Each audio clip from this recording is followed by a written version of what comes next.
to Eric's podcast. Dive into conversations about life, family, and business with your host, Eric. Whether you're looking for practical advice, personal stories, or just a little inspiration, Eric's got you covered. Tune in every week to join the journey and get ready to elevate your game. Now, here's your host, Eric. Hello, ladies and gentlemen, and welcome back to another episode of the Eric's podcast. I'm your host, Eric. And today, I'm joined with Matthew Finlan. I think that's right, Finlan. And welcome to the show. And how are you doing today? Thank you. Yeah, thanks for having me. I'm doing quite well. Like I just mentioned to you, I'm a bit busy right now with a lot of things going on, but it's good busy, not hectic busy. Yeah. Where are you? So, can you tell me a little bit about like what you do? Kind of what you want to focus the show on for this episode. Well, I work with adults and teens, and I'm really putting a big focus on working with like 20-year-olds, early 20s as well. How so? Like, what do you mean by when you say work with them? Is it like, what do you mean? Like a life coaching, or like, what do you mean by that? Yeah, you could call it life coaching. My company is called Real Life Skills Academy, and we focus on real life skills. And we have 3 branches, which is self-leadership, health and habits, and entrepreneurism. And so the whole point is to help the next generation avoid what we call the 3 Ds of death, which is debt, divorce, and disease. And if you're over the age of 25 listening to this, 30, probably 25 even at this point, you've had 1, 2, or all 3 of those things happen. And I recognize this because I began what I don't like to call life coaching and business coaching adults. And I started to see that they were just sick and didn't have emotional regulation and didn't know how to make money, never mind keep it when they got it. And so just teaching the real life skills that school doesn't teach. Yeah. And that's my focus. We've got a free platform for parents and families. And then we have a variety of 10-week programs for the younger generations. How did you get into it? Like, did you stumble into it, or was it like, has this been like a passion of yours? Can you go in a little bit of that, like the background? Yeah, I mean, the background was I'm from a small town in Canada, and then I got a sales job and realized I didn't know anything about sales, didn't know anything about taxes, didn't know anything about psychology. A couple of years later, I began really unlocking my physical health, realized we didn't know anything about physical health. And then I became what I don't like to call more spiritual. And I recognized that at the very least, there should be conversations about God, about all these ancient societies that have done so many incredible things that we still don't know how they've done almost all of them. And at the center of all the things that they were doing was this higher consciousness thought process, and we just don't talk about it. And so I began acquiring these real life skills through my experience in my 20s, the hard way, right? Like, how did I learn about taxes? I got crushed by taxes. How did I learn about debt? I got crushed by debt. How did I learn about health? I got crushed by health, et cetera, et cetera. Now, what started me to work with kids was twofold. One was I just kind of knew I was going to have a school. Like, this was like in my early 20s. I just kind of knew it, which is an interesting thing, especially considering who I was when I knew it. I wasn't an integrated man by any means. And then the second one was, honestly, it was a bit of frustration. I'd have people pay me well to teach them how to do stuff, and they wouldn't do it. It's like, oh, I want to make more money in my business. I'm like, perfect. Here's the blueprint. They're like, no, I don't want to do that. I don't want to do sales. It's like, well, then you're not going to make money. It's like, oh, I want to get fit. Okay, well, you got to eat this. You got to exercise. I don't want to do that. I can't. There's a birthday coming up this week of my friend, and I just got to go. And I just began to get honestly sick of working with people that like wanted change but didn't want to do the work for change. And so the way that I've been describing it has been preventative medicine instead of reactive medicine. And so teaching people, kids, early adults, how to recognize and regulate their emotions and not just steep in traumas and keep it in the shadows for 10, 20, 30, 40, 50 years. And same with the physicality. Like the physicality is a really interesting one because I don't think it's hard. I think it's simple. No, it's simple but not easy. It's simple and hard. It's not complicated. Everyone knows what to do, but they don't do it. Don't look at your blue light before bed. People still do it. Exercise every day. People don't do it. Drink enough water. People don't do it. Don't eat things that come in plastic or sugars and blah, blah, blah. People still do it, but they want to be healthy, but they don't really want to be healthy. And so I just have a big desire to be working with preventative medicine instead of picking up all the pieces and trying to put them back together. Why don't we just build from the foundation that is still there? Do you think that this whole, because 50 years ago in the 40s and the 20s, where as things weren't so accessible like they are now, we didn't have this mindset of, oh, this is so easy, I can just go and thinking of like plastics, for example.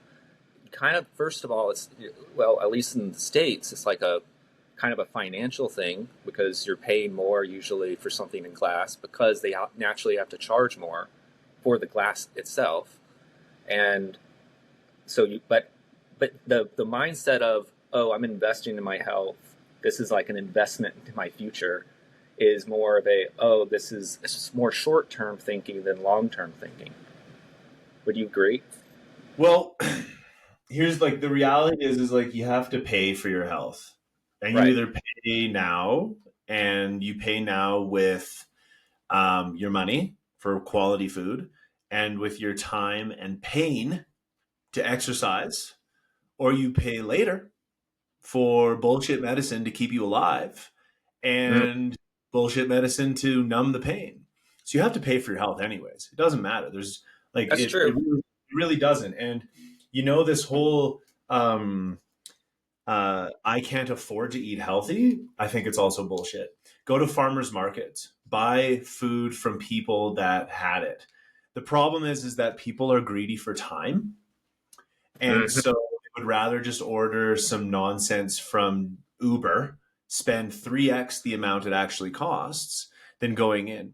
Originally, the Health and Habits program I had was called Health and Priorities because I'm going to be doing a lot of teaching around priorities, but habits is just more digestible for people to comprehend. And so, like, what's an example? You said buying something in plastic instead of in glass instead of in plastic. Like, what are you talking about there? Give me an example. Water is a good example. Yeah, just buy a filter. Water, and just filter, which is your water. Exactly. But what I'm saying, I'm not arguing for myself. I'm just saying. I understand. I can understand like the general person who is not, because their parents didn't educate them. Going back to the kids thing, parents didn't educate them to prioritize their health. So the actual parenting itself is just tacking on the same thing.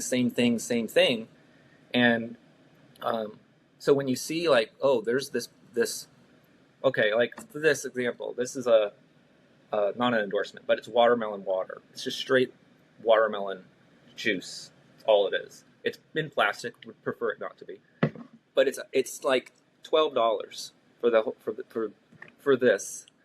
But it's so good. It's so refreshing. It's so hydrating, and it comes with like a bunch of other stuff. But the normal person wouldn't just go out and buy this like every other day or whatever. But then again, I guess you could just juice your own watermelons. Just gonna say, have you tried watermelon? Yeah, have you tried it? So, like, have you tried watermelon? I try not to eat anything that comes in metal or plastic. It's just like I just try to avoid it. And you see all these things like, pretty much the science is in like vegetarian, vegan, and keto diets are not the keys to long-term health. But what we can all agree upon, what we should all agree upon, is that you have a whole foods diet. You just eat the fruit. Don't go buy the like processed watermelon in plastic. Like, right now 100% of men have plastic in their testicles. Yeah. Yeah. I also knew that they're actually in sperm too now. Yeah. So I'm getting away. I'm not going to consume things that come in plastic because that's what happens. Like that drink you have, for example, just put you on blast a little bit, I suppose. But it's like, where did that actually come from? And when it was getting transported from A to B, was it warm? Was it hot? Did the plastics get into there? Mm-hmm. And there's all these just different things that go blah blah blah blah blah blah. When it's like, dude, I bet you it's cheaper to go buy a watermelon and just huck it in a blender. And I bet you put a dash of salt in there because you brought up electrolytes. I bet you it tastes better. Yeah. Yeah, but here's the thing. Well, We're my greedy point for goes back to the mindset thing of yeah, ease, of just like, because when you think about that, you think, oh, that's so much work, that's so much extra. I can just go and get some watermelon water, and I'm paying probably double the price for this, maybe more.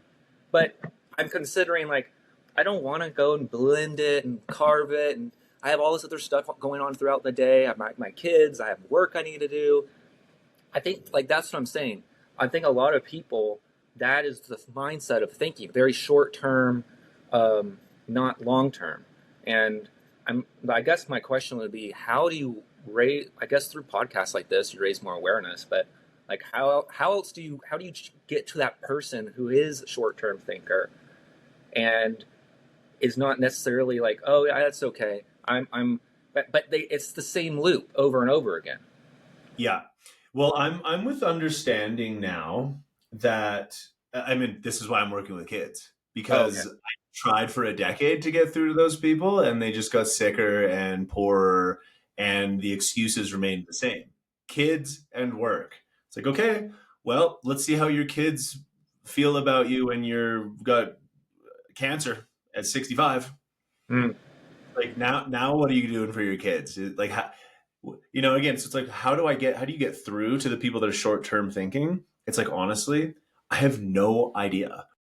Like, you think yeah. someone that's short-term thinking is going to listen to this entire podcast? No. They're going to listen to this and go like, la, la, la, la, la, la, la, la, and just go back to whatever, watching Netflix and drinking They're gonna beer. And watch the shorts and then be like, "Oh, that's pretty cool. I should probably do that," and then keep right. swiping. So like the big thing is like I spent so much of my time trying to convince people that it was exhausting for me and depleting and discouraging, where now I work with people that have got it. And, people wake up typically from pain. Hmm. They're either so broke and so crushed by debt that they decide, you know what? I need to do something different about my money. They're usually so sick and that's usually what happens, right? That's what happens. That's when people start caring about their health, when they're sick. And Yeah. then some people heal and they're like, I never want to go back there again. Most people, 95% of people, they heal and they just get back on the same train. And then they end up back where they were. And then the sky is falling and they're all healthy. And then that's 2 months and they get back to feeling good. And then the cycle continues. And so, how you get through to people is when they choose. It's when they choose that they want to experience abundance. It's when they Mm. choose that they want to experience health and they prioritize health. Like, you know what? And How no about this? shortcuts. Well, this is the thing. Like kids, it's like, why don't you do the healthy stuff with your kids? Like, oh, I got to spend time with my kids and babysit. Okay, go buy a watermelon. Show them how to make Yeah. watermelon juice. You know. Yeah. Um, and then but here, like there is a real like elephant in the room here, which is parents weren't educated. I was gonna Then ask. parents weren't educated. Now they're in debt. They've got 2 to 3 kids, and they work at a job that they hate, but it pays the bills, and so they're in a trap. Boom, they're in a trap because they drop their kids off at this daycare that is teaching them that boys can be girls and that all this nonsense. Yeah. The parents don't like that, but there's nothing they can do because they got to go make enough money to pay the bills, and they get home and they're tired, and then their kids see that they're tired, they don't have time for them, and they put their kids on a blue screen, and then their kids are depressed, fat at 14 years old, and they wonder why, and it's because kids are replicating you. Mm-hmm. Kids are doing what you're doing. And you're dissociating when you go to work, so they're dissociating when they go to school. And so this is a big focus. Okay, so the online platform that we have for parents, the long-term goal, short-term, community of like-minded parents, which is 95% were trapped, help, right? And at least they Yeah. can talk about it instead of like, talking to their friends or coworkers who are just triggered and all these types of things. So the first thing is just to have a nice place for all these people to gather where we do several coaching calls a week. We call them nature and nurture. Nurture is like how to handle the family, and nature is how to handle yourself. But the long-term goal of the online platform is to have a free location that equips parents with the ability to homeschool. Why can't they homeschool? Two reasons. One, they don't have the knowledge. Two, they don't have the time, which means they don't have the money. So one, knowledge easy, it's there. We've been doing it. I've ran this many times with many different adults and a couple of cohorts for kids now. And so it works. The knowledge is there. Time, you mean money? Online ways to make money. So one thing that we are really leaning into seriously, because this is the window now, not in a year, is making money using artificial intelligence and becoming fluent in the language of artificial intelligence. Basically, the evolution of online income went internet, social media, and the next is AI. And if you don't know how to speak the language, it's going to be just like social media. You're either getting used by it, or you're using it, or you're not on it at all. But AI is going to be, I think, hard to avoid that final one, because it's going to be woven into all of everything. So we actually have a free webinar on May 13th. It's called Becoming AI Ready, a guide for parents. And it's me and one of my really good friends who goes to Harvard, and he's on what's called the AI safety team. And so he's working with like macro things, like what do we do when a video comes out of whatever, Trump calling Obama the N-word or something crazy, and no one can tell that it's a fake, and it starts to alter the fabric of our actual reality. Currently, they can't detect if the video is fake or not. They have some like sort of little things, maybe kind of, but with the billions of videos being posted every day, they can't keep up with it. And so they're like figuring out like, how do we, when this happens, what do we do? And then, so we call him book smarts for AI.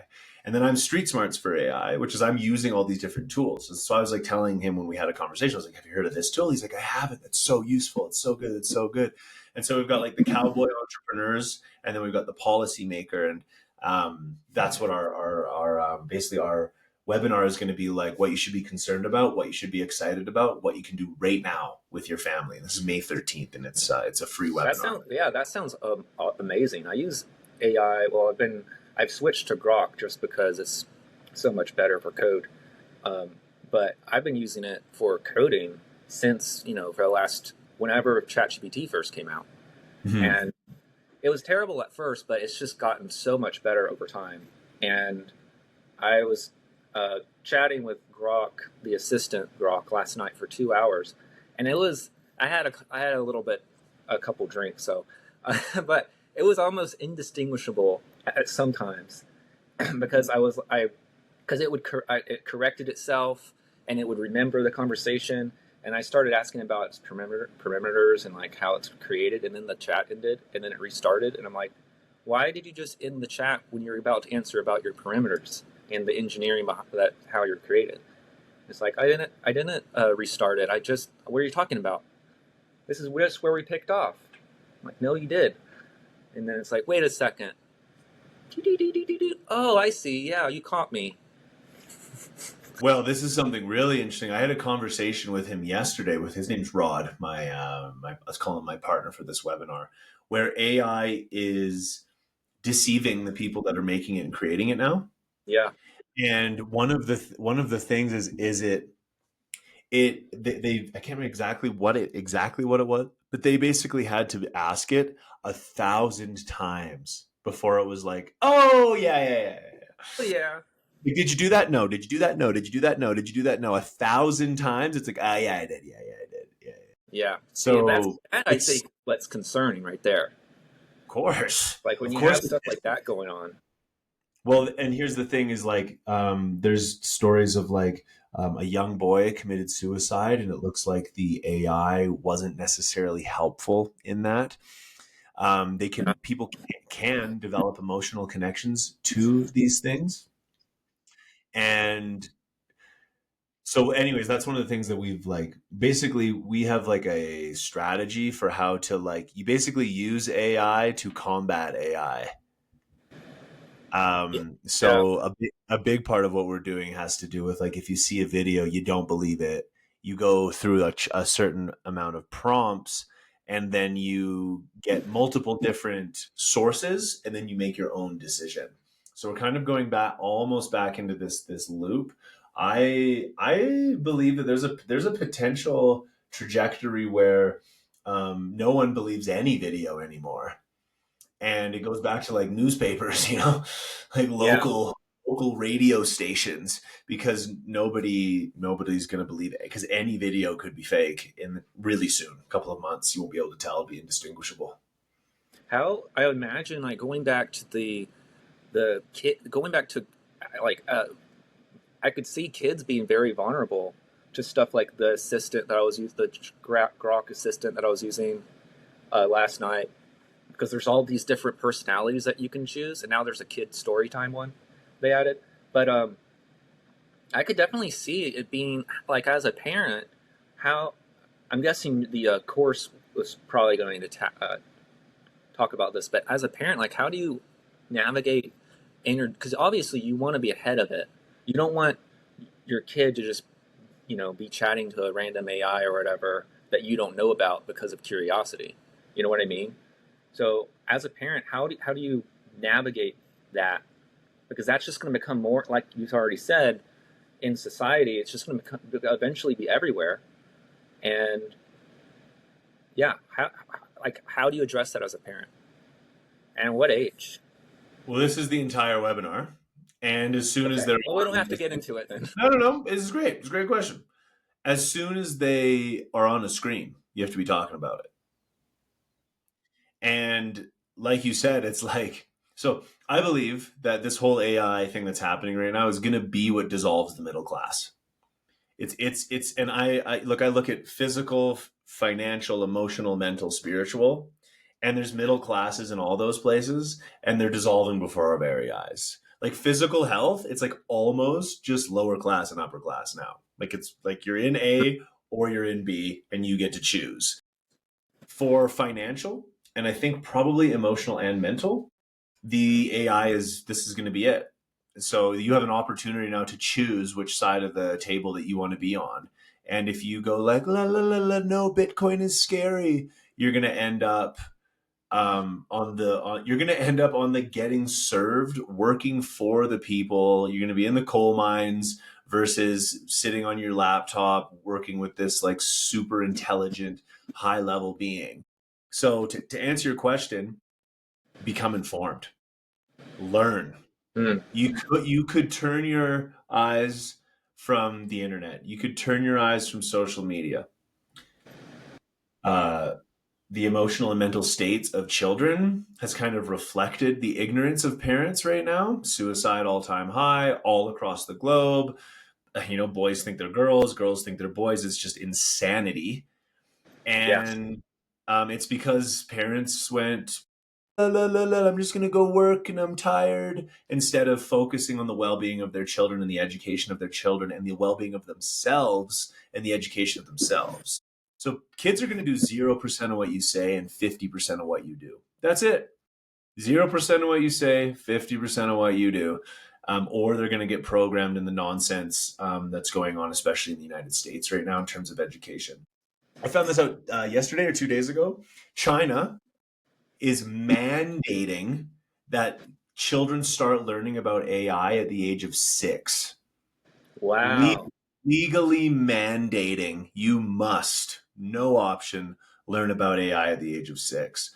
I found out about this like 10 years ago. Like they have like intense physical requirements for boys, 14, 15, 16, 17, 18. You have to go and you have to basically do military training. And so like if US and Canada doesn't figure it out, we're screwed. We're so screwed. 40, 50 years, it's done. Like we've got boys that are girls and they've got men. It's like Yeah. we're mentally ill and like looking at turning a blind eye to AI, and they're learning it and they're using it. So yeah, you got to learn about it. And you have to Become have a, isn't it conversation. specialized? I remember I think, well, I don't know if it was a video from like last week or if it was from last year, but there was an interview with, there was an interview with Tim Cook at some convention or something in Europe, and he was asking about U.S. dominance in terms of manufacturing and China's dominance, and whether or not the U.S. could actually become a dominant manufacturer again, like it was in the 20s. And or it was also asking about Apple's investment to move manufacturing into the States. And Tim Cook basically was like, China has the most people that are specialized, meaning like they dominate in terms of specialized people. And because dealing with electronics, you have to be there's skill there. It's not just like programming or whatever. And it's so true. I was like, oh yeah, you're right. All this talk of companies moving their manufacturing in the U.S., the people, there's not enough workforce that are specialized in those specific things, and it's going to take a long time. And by the time that happens, AI is going to be here, and AI probably will end up being that specialized workforce. And then this group of people are just going to that's my kid. But these people are they're either going to have to learn AI and become specialized in some other skill higher than what this manufacturing stuff is, or they're going to be a consumer and I don't know, be left in the dust, I guess. Basically. That's it. Yeah. That's it. Like and we're going to be covering this a lot, but the WEF, who I'm obviously not a fan of, but they released a nearly 300-page document about jobs that are done. And they released it, I think, last week. I haven't got to read through it yet, but it's also going to be a cornerstone of our talk. And so, like, this is what Rod and I talked about. If you're in your first year of becoming a doctor right now, you're certified to be a doctor, everything's going to be different. And if you don't know how to use AI, it don't matter. You're done, because the doctors that shows how to use AI are going to be able to do your job and their job and the other's job that didn't use it. That's another thing we spoke about, is it's like there's going to be plumbers, and then there's going to be plumbers that are using AI. Yeah. And so if you're going to school right now for psychology, for programming, for anything, and you're not getting involved in AI, your job is going to be completely different by the time you're graduated. Or gone. Because people are going to have robots like Optimus and stuff like that. In 10 years from now, Optimus is going to be, doing the McDonald's or whatever jobs that. 10 years? Dude, in 10 years, they're going to be doing surgery. Yeah, that's true. Yeah, and like law is a really interesting one, because one of the main things that, like, how law kind of works now is, at least very simplified, is they'll reference past cases, right? So that's what goes on in the law room. They'll be like, well, this exact case played out this way in 1950, and so that's how the law was then, and that's how the law is now. Yeah, well, AI can look at the whole history of everything. It'll be able to be quite objective. You did this, this, and this, and humans, the past 100 times that you did this and this is the outcome. So this is what your outcome is. And so there is just so many things, like, if you're not using it, it's not going to work. It doesn't matter what you're doing. Okay, give me an example. How would someone want to get into it? Like, what would be something that they would want to get started on in terms of like prompt? And obviously, prompt engineering is a pretty good one, but I mean, there's going to be specific types of prompt engineers. So yeah, go into a little bit. Like, let's do a real example. What could someone do right now in terms of getting into it? Because they don't getting into it. What does that mean? We'll start with prompt engineering. Like, first and foremost, start talking to it. That's it. Number one, just start using it. Start. research prompt engineering. Okay, now some practical things. I'll give you an excellent one. It's a one-word answer that is only going to work for 1 to 2 years. And after that, it won't work anymore. But you'll be involved for 1 to 2 years. And the answer is arbitrage. And so I can use two excellent examples. One is website creation. Well, you walk down the road and you go to Mick's boxing gym, and he's 60 and he's got a flip phone. And you go, hey, Mick, on your website there, I can make you a way better one. What'd you pay for that one? $1,500. I'll do it for $700 and it'll be way better. Wow, $700, young man, for sure. Here's your $700. And you go and you got a $40 software and you click, boom, website in less than a week. The other one is really obvious, which is video editing.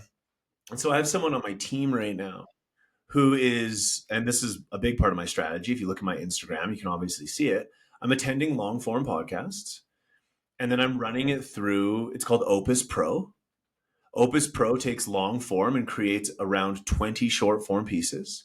And from those 20 short form pieces, captions included, you get between 7 to 14 that are good. Then you take the transcription and you run it through I have an AI agent. I'm pretty good at prompt engineering myself. And then you get a description for Instagram. And so now she goes to someone, and she's not a video editor, by the way, the person on my team that's doing this. Now she is. And so she goes to another online entrepreneur. She goes, if you just make long form content, I will give you 10 pieces of short form content a week. Wow. Like, what are your prices? It's like, $1,000 a month, 40 pieces of short form content for $1,000 a month. Wow. Here you go. She's got Opus Pro. It's $20. She's got GPT Pro or whatever the number is now, and it's $20. She's spending $40-$50 a month. She puts in 8 hours a month. Yeah. Gets 40 pieces of content, and boom, arbitrage. And there's like these are increasing in size. Accounting is a big one, as too. Bookkeeping is a big one. Filing taxes is going to be around the corner. You don't need to be an accountant. I don't need a video editor to edit my videos anymore. I don't need a website developer to develop my websites anymore. I don't need, if I wasn't just focusing on sales and product development and attending podcasts, I could do it all myself. Click, click, click. Yep. And so this is just going to keep expanding, like that arena. And so there's plenty of places right now where you don't need to be a pro to deliver pro level services, and you can go in and you can undercut the market. Now, obviously, a lot of people are not going to like to hear that, but I didn't buy Bitcoin when it was $200 because I was naive and ignorant, and I'm not going to be on that side this time. And so if you're upset about you're a video creator and it's like, too bad. Start using AI and figure it out, or Joe Blow from down the street is going to do a better job faster than you. Now. 100%. Yeah, I mean, when I ran a website development agency for about 10 years, and then as soon as the self builders started coming out, and it was better and better, I was like, I only had about 10 clients at the time, but I just told them all, hey, I'm shutting this down. Thinking back on it, I should have sold it to some schmuck, but I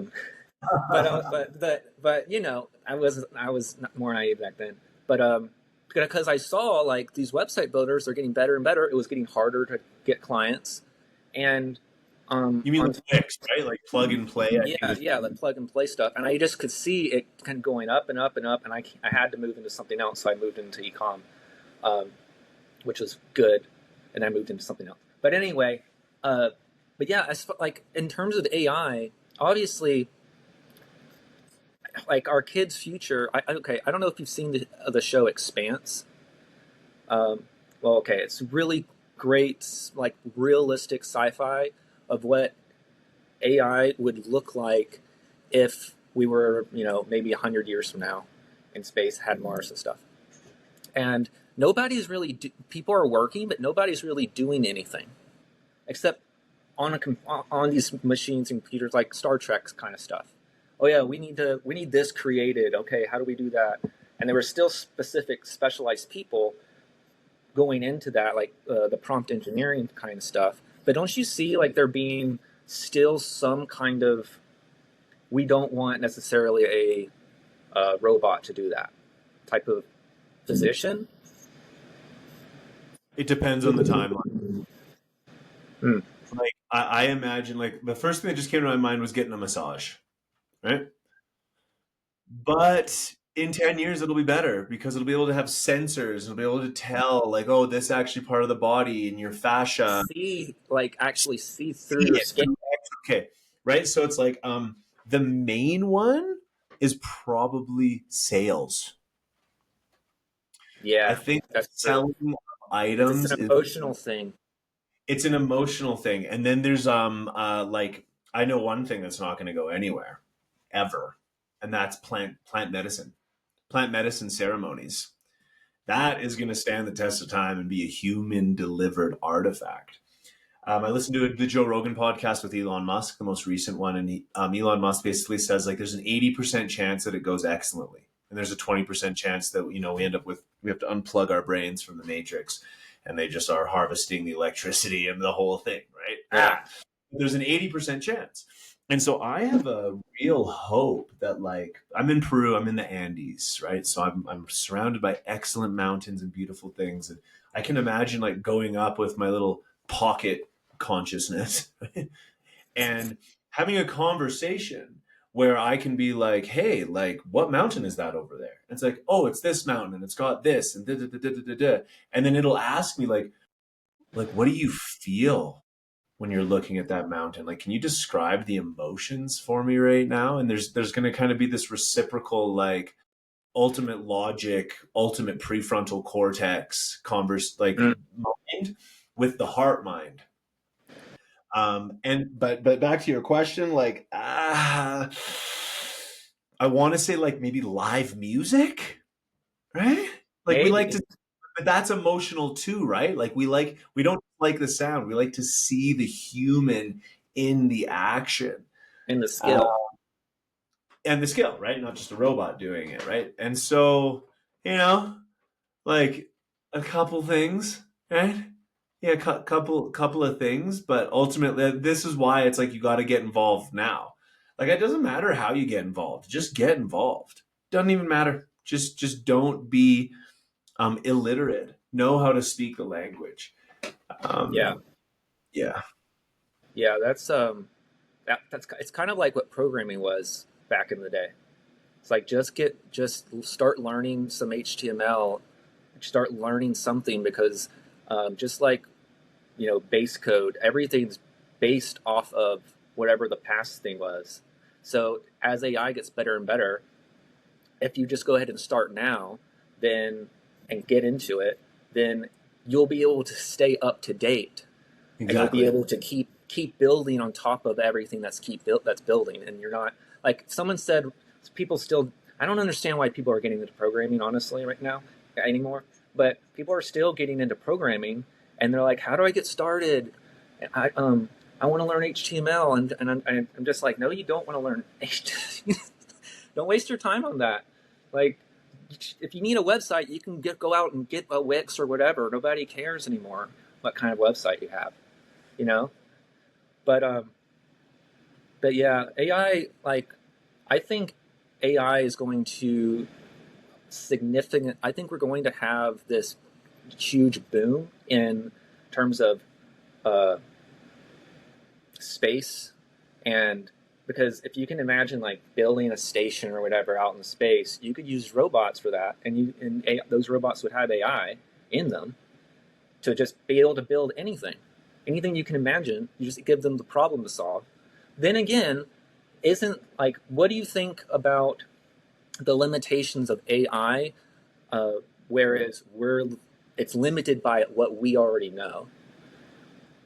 Because like if I asked it um, because the thing I think what makes us different is we go out when we try things, whereas AI just predetermines whether or not it's worth trying, if it's going to give a good result or not good result. And if it already can run through the scenario of, oh, that's not possible, or that breaks the laws of physics, well, then it's never going to go and experiment or try to do that. I think that's maybe a job that us humans are still going to venture out in terms of science and all that, where we're trying things because we don't know if it's going to work or not. But whereas an AI wouldn't even try it because it breaks the laws of physics. For now. Yeah, that's true. The answer for almost all of these things, dude, is like you're right for now. You can arbitrage videos for now until even Mick from the boxing gym just knows that he can go click, click, boom, and the AI is arbitraging itself. So that's like the big thing is it's like for now.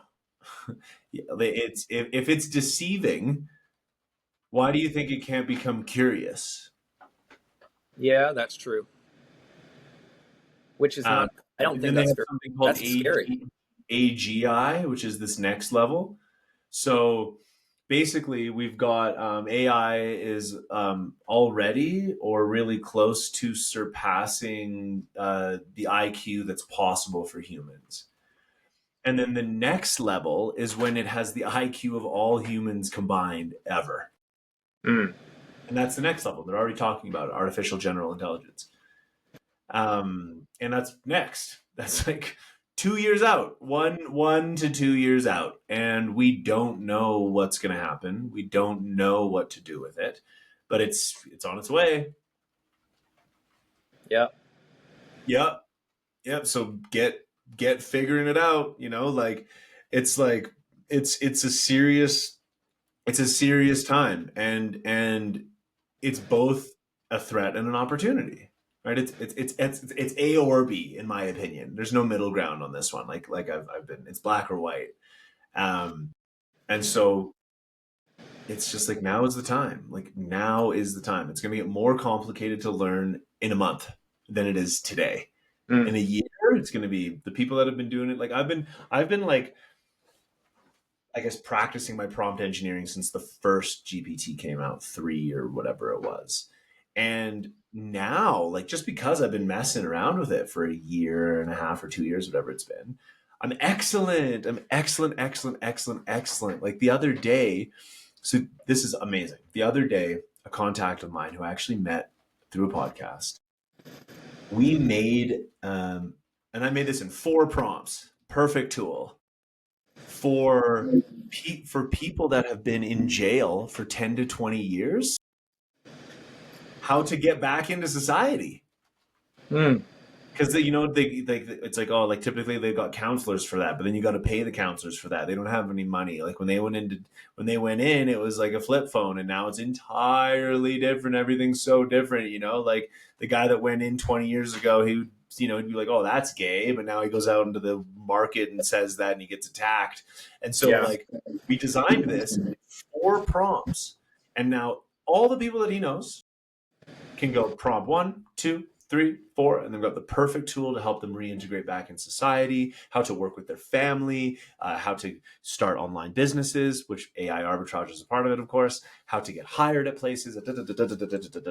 That's excellent, right? That's really, really useful and really, really potent. And you can make these amazing, amazing tools. Like I have an agent for Peru. Boom, boom, boom, boom, boom, boom. I've got an agent for all the places I go to. I've lived in Hong Kong for 3 years. I went back twice this past year. I've got an agent for there. Hey, I want this. Where do I get it? There, that. And so you can develop. I've got a physicality agent. I've obviously got one that helps me with my with Real Life Skills Academy for the parents and for the kids. I've got tons, and they're really useful really quickly.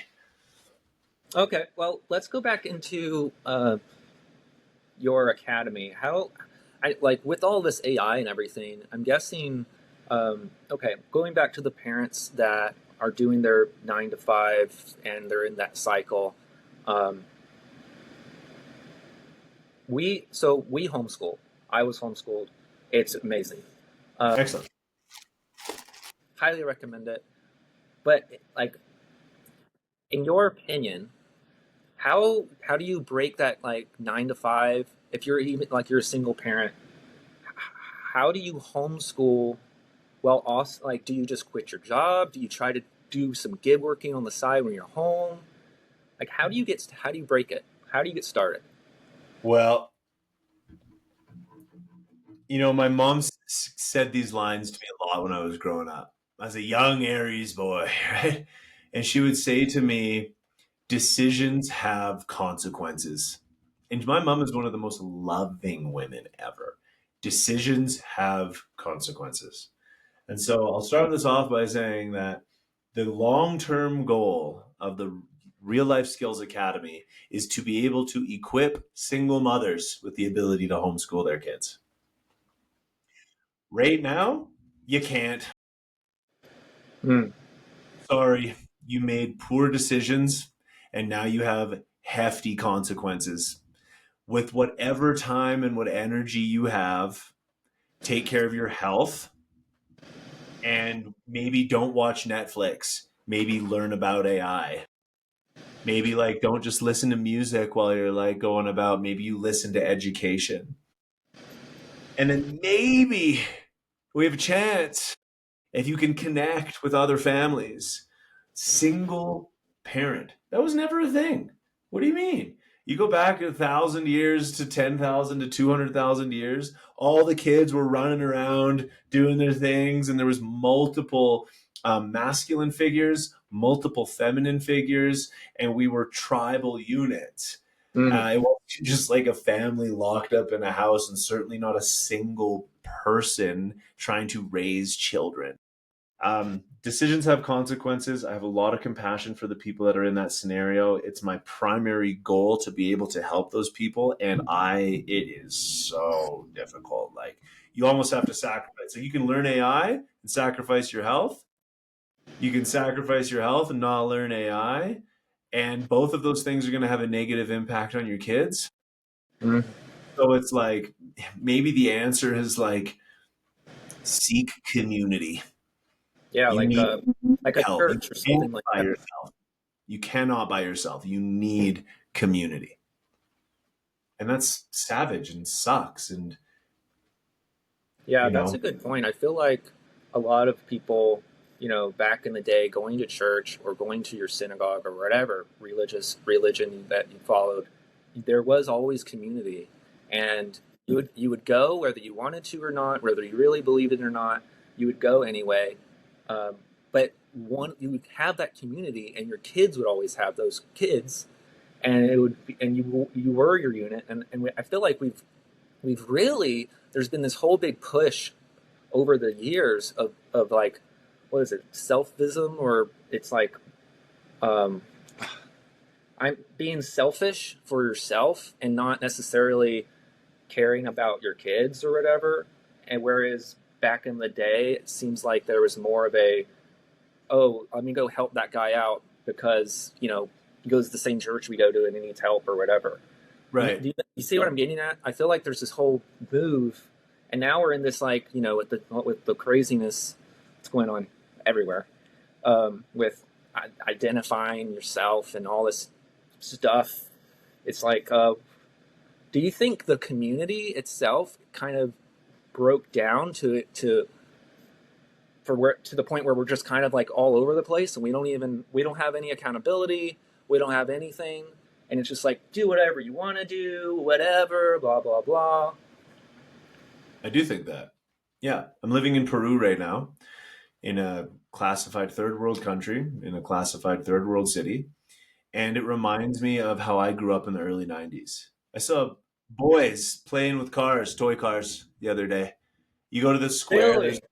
kids running around, riding on their bikes. All the mamitas are like, trading their things, and they're like, it's community. Yeah. And the IQ's not there, the money's not there. But I don't know if these mamitas are 50 or 100, Like in Yeah. summer, like my buddy Luke and I, we hiked this mountain and we were at 4,200 meters. And this mamita who was probably 70 like ran up to us to like literally actually sell me this bracelet. Fit. And so um like I looked at, like, we were up there again and there was this 6, 7 year old boy moving the cows around, right? Running around, hola hermanos, a 6 year old boy. And then I look at like the 6-year-olds in North America, Yeah. staring at screens, wondering what their gender is, like depressed. Their parents are probably doing all those same things too. I think the answer is like yes, like through options, lack of accountability, demonization of masculine traits. We Mm. have we have decayed in the Western world into this like it's like. But here's the thing: it's like it's not. It's selfish, but there's like selfish where like no, I'm not. You want me to come to your birthday? I'm not coming to your birthday because I want to exercise instead. I Yeah. want to learn. I want to Well, learn that's how to like make that's priorities, right? That's not necessarily. right, but they I don't can know. be But then, but conflated with selfishness, and it often is now in the Western world where we like shame people for certain things. yeah, Oh, I invited this person to my birthday and they didn't come, meh.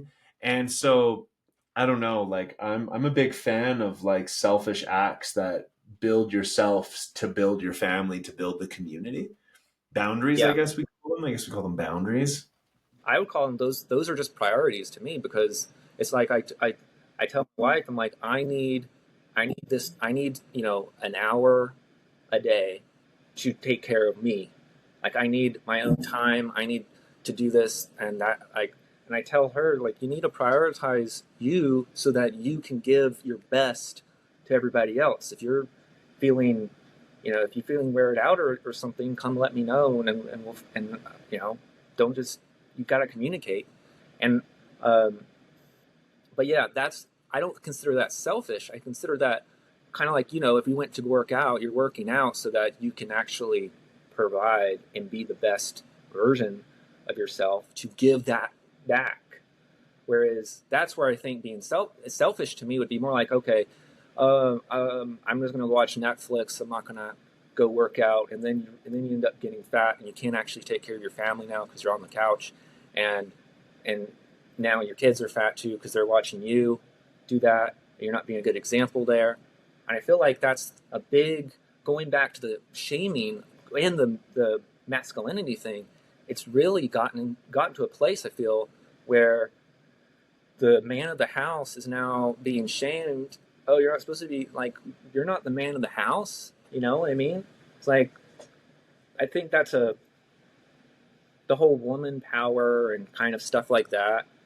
I feel like it's gone so far on the other end of the spectrum where it's really hurt the overall mindset of everybody, and people aren't doing anything about it They except for will. you. Yeah, except for me. There's plenty of people out here. I've been blessed to speak with a lot of them recently. It's been really encouraging. I definitely had a bit where it did feel like that. Um, but like, yeah, you're right. And it's a difficult thing because ultimately for like 10,000 years plus, we were um, crippled and crushed by cultures that would be called like unintegrated masculine. Mm, And so we have a deep wound of powerful masculine traits. There's a saying that says everybody hates the warriors until there's enemies at the gates. And yeah, I use this example all the time because I kind of have like, despite being from like a low income house in the countryside of Canada, right? I don't fit into the like evil white man box. But I look at now doing business, right? Whatever, muscles, outspoken, blah, blah, blah. And the classic example that I use with people when they're challenging me on certain things like this is like, who would you, if you're in a burning building, who do you want to show up? You want me to show up, right? You don't want this yeah, other guy to show up. You want me to show up. And I just really started to see the, like in empowering the feminine, we disempowered the masculine. And disempowering the masculine, this doesn't mean men. It means within women, within men. We have masculine traits, we have feminine traits, but we have yeah, demonized it because we have trauma from it. And the very same traits that protect and provide are the same traits that crushed that created whatever, all the terrible things, the slavery, the repression, like all these different types of things, because ultimately it's about self-power. The masculine, I call it the integrated dark masculine traits, is about that. And now we demonize the whole thing. Demonize, demonize, demonize, demonize. Now enemies are at the gates and there's no warriors. And we're getting sucked into this emotional, like just missing logic. And I mean, I think one of the greatest travesties that has happened has been telling women that they're going to be fulfilled with a career instead of by making a family. I don't think there's anything more powerful than like you know, like you can only imagine, like we can only barely imagine, but like being like an older woman, you had 5 kids, they had 5 kids each, and you're sitting at the table. Like I made 30 humans. Look at them. Look at them. They brought their friends over. We got 50 people over for a meal, and like I made that, and they're healthy and they're taken care of, and you know, like you know, it's just I let's just say that like okay, one of my mentors, she was part of like the design team for Lululemon when it first got launched. She's one of the most in the top 20 powerful women in Canada. Multi-millionaire. Multi, very influential. And she told me her greatest accomplishment was having kids. Hands down. And she was like, there's no comparison. Raising my children was the greatest accomplishment. This is coming from a woman who's a multi-millionaire. And so, you know, it's like, I see the women that, okay, so like my mom, I think is a really good example because I'm from a small town of like hippies, you know, skiing hippies. And when my mom became pregnant, she's like, I'm a mom now. And a lot of her peers were pregnant around the same time, but they were still kind of like partying, and then like they had their kids, but they'd still party till like 3 or 4, and then you know Wow. send their kids to school in the morning. And all of those kids, my peers growing up, my friends growing up, almost all of them are in terrible condition. Terrible, terrible, terrible, terrible mental, emotional, physical, financial condition. Where my mom was just like, I'm a mom now. She quit her business. She became a waitress and then worked at the grocery store. And now she's actually a Pilates instructor. She got her certification like 2 or 3 years ago. She's the strongest I've ever seen her. And her and I are friends. Like I'll call her just to chat because she's an awesome human. And people are like, oh my God, your son just calls you? What? Your son chooses to come home and spend time with you guys? You don't have to like convince him or wrestle him? And I just see other examples of women that chose to be moms and wore it as a badge of honor instead of a badge of shame.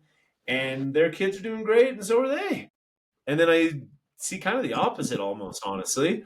Like the ones that like chose the career path. I mean, first off, I know a handful of women that are in their late 30s right now, no kids, and they are like not emotionally well and panicking to have kids now, ending up with these idiot men, and decisions have consequences. And so, yeah, I'm really leaning into this kind of like what's going on here, what makes fulfillment for men, what makes fulfillment for women, what makes health for men, what makes health for women. And newsflash, they're different equations. Yeah, Big surprise. 100%. So let's go into going back to your teaching kids. Is that like online? Is that a program that you do online? Are they, what age like do you start at? Or can you tell me a little bit about the program?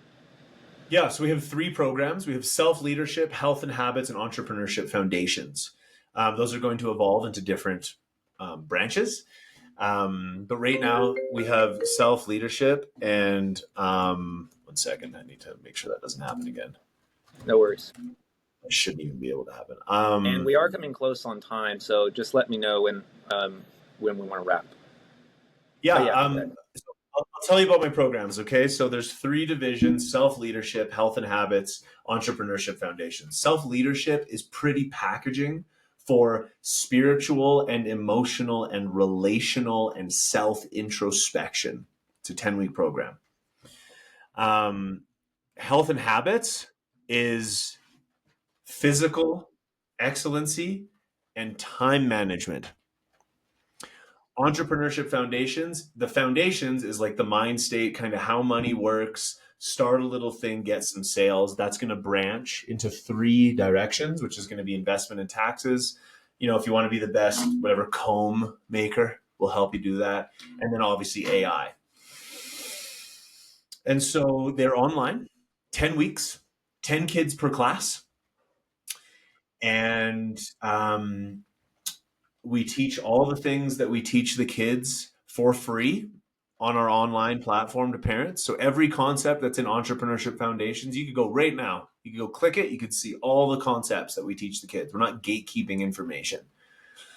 Now, we can talk about like some midterm. That's the short term, right? That's this year. I say this is a startup that's been 10 years in the making. Oh, I got you. Okay. Where we're going, right, is this online community. We will have, we already are starting to have this in London and in Canada.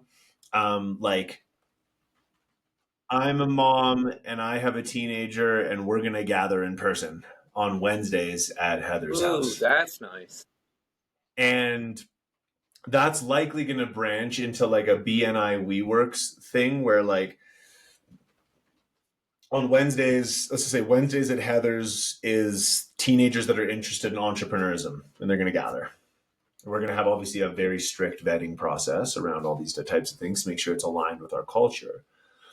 I'm definitely, I think this summer is way too ambitious, but I'm going to do camps. So I'm going to do a boys camp and it's going to be like the boys camp, like fishing, sleeping outside next to a fire, no phones. That's right. Like you can eat when you show me fire, right? Yeah. Type stuff. The age that we're currently working with is 14 to 20. And we will be branching lower and lower. 14 to 20 is just a very tender time right now. And they're also a little bit older, a little bit more mature. They can get into some of these things. They're starting to think about getting out into the real life a little bit more. But the online platform is for all ages. So it's okay. Like you can be any age, you can join. It's designed for parents, but we teach real life skills to humans. And I want to have a lot of sections about people that have newborn kids between the age of 0 to 7. I have a pretty good understanding of like the brains and the importance of certain things at that time. And so it's going to be a one-stop shop for parents. After that, or maybe sooner, we'll see. What I'm in the process of designing right now is an SOP, a standard operating procedure for, like, let's say you're a coder, right? Hey, yeah. Matt, I want to teach kids coding. It's like, okay, well, you're gonna be able to go through. Or let's use gardening or math. You're a math teacher, but you don't like the politics of the thing. You're a gardener. You want to teach kids how to garden. There's going to be and it's almost completed. But you'll be able to take all your info, all the things up in your head, run it through my agent, my AI agent, and then have a like 10-week real life skills academy certified program to go and teach teenagers and go and teach parents. And so I want to, incorporate things like gardening, all these types of things. But the big one for me right now is teaching what I call non-bullshit subjects, which is STEM, science, tech, engineering, and medicine. And so, is it medicine? Math? It's math, right? Yeah. It's math. I think it's math. So we want to teach the biology and the physics and the chemistry and the math. And I've had coaching clients that are biology teachers. The cognitive dissonance of what they must teach right now is actually making them ill. And so they can come and, we all know you don't need half a year to teach the things. It can be done in 10 weeks. So take your thing, come work for us, get paid more to do a more efficient job, have better results from the kids.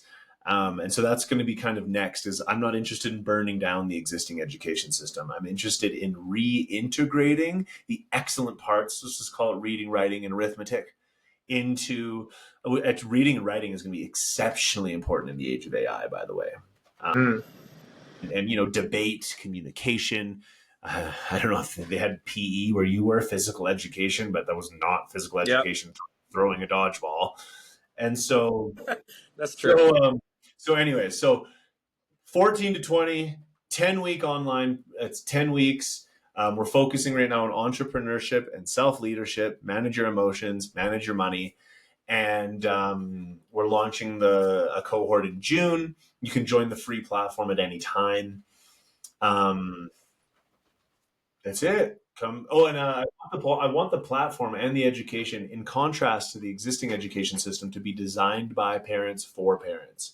So that's why I'm really encouraging people to get in right now while we are at this grassroots level, because you get to pick your own adventure. You got a 7-year-old right now. Oh my, I can't enroll them. It's got 7 more years. Yeah, come make the thing with us. That by that time we'll probably be working with 10. It'd be 3 years of you developing it. Your kid turns 10. They get in with us. We're open to feedback, and this is a community development. And what was the site? Where could people find it? reallifeskillsacademy.com.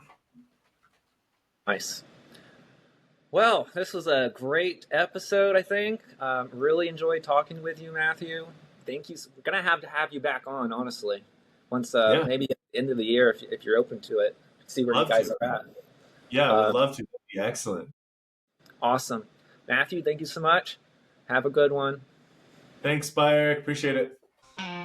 Welcome to Eric's podcast. Dive into conversations about life, family, and business with your host, Eric. Whether you're looking for practical advice, personal stories, or just a little inspiration, Eric's got you covered. Tune in every week to join the journey and get ready to elevate your game.